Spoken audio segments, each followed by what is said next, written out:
Safada, maldita, você mandar o meu cu na minha boca. Isso não deixou não, né, Baitola? Se tu chegar aqui com a tia do Leva, montar no teu pé com isso. No gosto, meu amor, é de táxi, tá? Pera aí.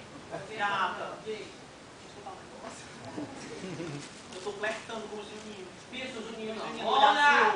Me pisa, leca, vrá!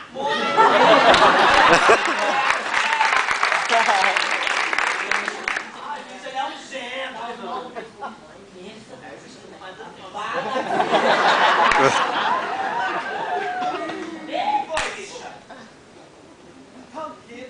Estou flertando. Que a senhora bota um sim na mão dele.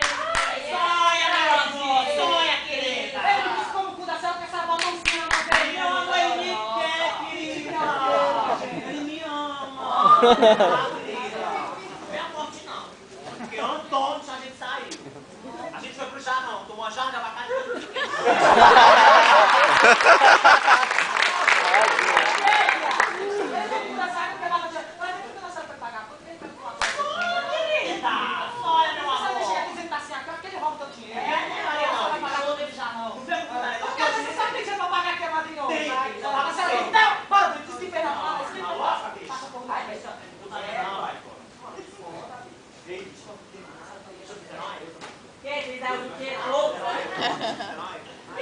O quê? A Elza.